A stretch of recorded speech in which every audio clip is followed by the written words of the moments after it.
Et à quelques pas des stands, cette étonnante découverte archéologique sur le site de la gare, un cimetière, une nécropole romaine des 3e et 4e siècles a été mise au jour lors de fouilles préventives. Elle sera bientôt recouverte par un atelier de maintenance TER. David Meneux, Vincent Roy. Le secteur de la gare de Strasbourg fut celui du dernier voyage. Le squelette est celui d'un adulte qui a vécu entre le 3 et le 4e siècle. À première vue, il lui manquait des molaires, mais on ne sait pas encore s'il s'agissait d'un homme ou d'une femme, d'un citoyen ou d'un soldat, ni comment il a été inhumé. Les analyses à venir devraient fournir des éléments.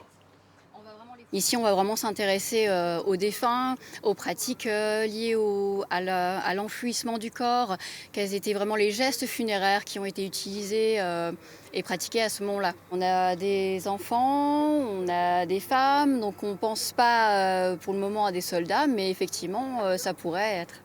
Strasbourg n'était à l'époque qu'un vaste camp militaire. La nécropole s'étend sur plus de 2 hectares et compte au moins 242 tombes.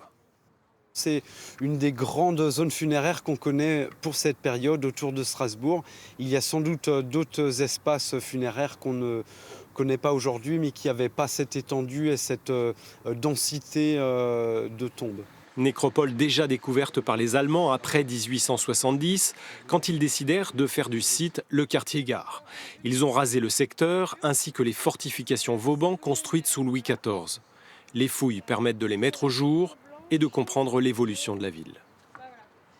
Ces fortifications évoluent au cours du temps, à la fois dans l'emprise topographique parce que la ville a besoin d'espace supplémentaires et aussi on adapte aussi les différentes fortifications à l'évolution de l'artillerie, à l'évolution des engins de guerre de chaque période. Toute cette histoire va bientôt se refermer, les fouilles devraient s'achever le 8 août. À l'avenir, un atelier de maintenance SNCF recouvrira le site.